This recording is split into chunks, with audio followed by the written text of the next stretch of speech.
जय हिंद प्यारे बच्चों। तो आज मैं लेकर आई हूँ एक कविता। ये कविता संबंधित है हमारे बचपन के दिनों से और इस कविता के शीर्षक है ये पल जाते यहीं ठहर।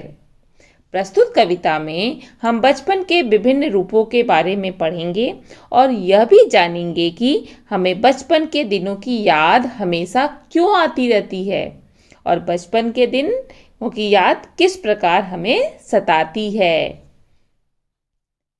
इस कविता के लेखक हैं भगवती प्रसाद द्विवेदी, जो एक प्रसिद्ध साहित्यकार हैं और साथ ही इन्होंने हिंदी और भोजपुरी में विभिन्न साहित्यों की और कविताओं की रचना की है।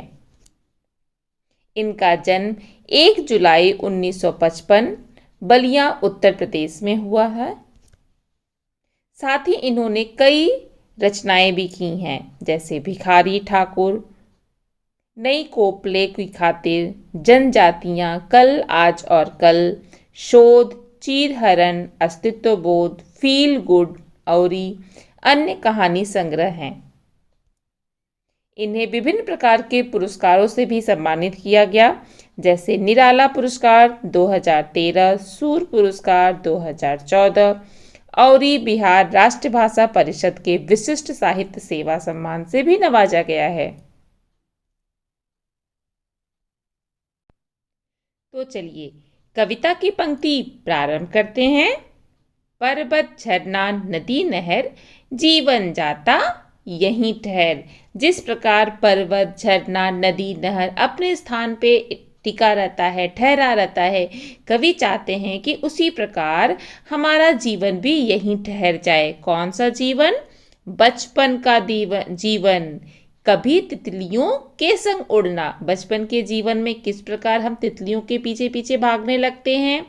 बुलबुल जैसा गाना, और बुलबुल कोयल की आवाज के भांति ही हम आवाज निकालने लगते हैं। तो इस कविता में कवि यह कहना चाह रहे हैं कि जिस प्रकार पर्वत झरना नदी नहर एक टिका हुआ अस्तित्व है, उसी प्रकार काश ये हमारा बचपन का जो जीवन है यह भी रुक सा जाता, ठहर सा जाता और हम भी तितलियों के पीछे पीछे भागते रहते, बुलबुल जैसा गाते रहते। गाना। कभी फुदकती गौरैया से, कभी फुदकती गौरैया से घुल मिलकर बतियाना। और जब छत पर या कहीं पर चिड़िया जाके फुदक फुदक के दौड़ती है तो हम भी क्या करते हैं, उसके पीछे पीछे दौड़ लगाने लगते हैं। लग जाते पैरों में पर ये पल जाते यहीं ठहर। कभी पतंग लूटने की, कभी पतंग लूटने की हुड़दंगी दौड़ लगाना। और जब पतंग उड़ता है और पतंग कटता है तो किस तरह उस पतंग को पकड़ने के लिए हम लोग सभी बच्चों के साथ दौड़ जाते हैं। तो हुड़दंगी का अर्थ होता है एक को पीछे करते हुए आगे बढ़ने का जो दौड़ होता है उसे हम लोग हुड़दंगी दौड़ कहते हैं। और आंधी में लुक छुप कर बगिया में आम चुराना। और किस प्रकार गांव के परिवेश में जब चारों तरफ पेड़ होते थे और आंधी आती रहती थी, लेकिन हम लोग दौड़ जाते थे आम को चुराने के लिए। मकर लगन सुंगुआ का डर भरमाते छड़ यही ठहर। लेकिन उस आम के बगीचे में भी हमें किसका डर रहता था? लकड़ सुंगुआ। लोग थे ना कि लकड़ी सुहाकर लोग बच्चों को पकड़ के लेकर भाग जाएगा। तो मकर लकड़ सुंगुआ का डर भरमाते छड़ यही ढेर। चाहे हम कितने भी बगीचे में जाकर आम को चुराए, लेकिन अंदर से डर भी रहता था। जानबूझकर भींग भींग कर, जानबूझकर भींग भींग कर बारिश में खूब नहाना। इधर उछलना उधर फिसलना, बस ताले गिर जाना। और जब कभी भी आप घर जाते हो स्कूल से और बारिश होने लगती है तो मन करता है सच में भींग जाऊं। और जब वो भींगे हुए कपड़ों से जब हम घर पहुंचते हैं उस बस्ते को गिराते हुए, तो उसकी मस्ती एक अलग ही होती है। बरसे मेघा छहर छहर बरसाती दिन यही ठहर। यानी वो बरसात के दिन कभी बहुत याद करते हैं। ताल तलैया में कागज की नैया का तैराना। और छोटे छोटे पानियों का जहाँ पे हम गड्ढा देखते हैं वहाँ पे उस तालाब में भी मन करता है कागज के नाव बनाकर उसे हम तैराने लगे। कुत्ते बिल्ली बछड़ों को ललकार खूब दौड़ लगाना, और गांव के परिवेश में जहाँ कुत्ते बिल्ली बछड़े होते थे उनके पीछे पीछे दौड़ना, खूब तेजी से भागना उनके पीछे पीछे। मेढक बन टर्टर रट्टू मनवा यहीं ठहर। और मेढक की तरह, जैसे मेढक टर टर बोलता है तो उसके पीछे पीछे हम लोग भी टर टर बोलने लगते हैं।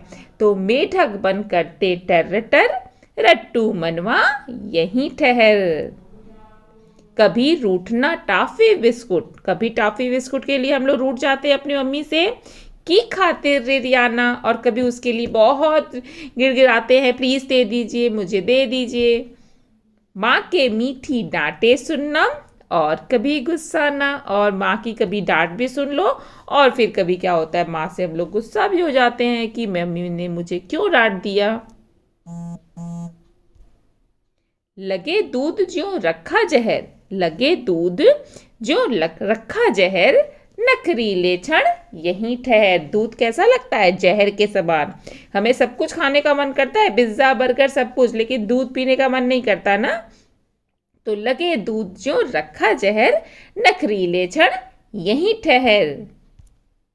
दादी माँ से जिद कर नियमित कथा कहानी सुनना, राजा रानी परी लोक के अनगिन किस्से बुनना। दादी से कैसे हम राजा रानी की कहानी सुनते हैं, परियों की कहानी सुनते हैं, और अपने भी छोटी छोटी उसी रूप में कहानियां बनाने लगते हैं। खरहे सा भागता पहर रुक जा थम जा यहीं ठहर। बहुत तेजी से, जैसे खरहा एक छोटा सा जानवर, पशु खरगोश की तरह लोग मानते हैं, तो जैसे वो तेजी से, बहुत तेजी से भागता है, वैसे हम कहते हैं कि ये जो समय है बहुत तेजी से भाग रहा है। रुक जा थम जा यहीं ठहर। कवि किन दिनों को रुकने के लिए करे? अपने बचपन के दिनों को।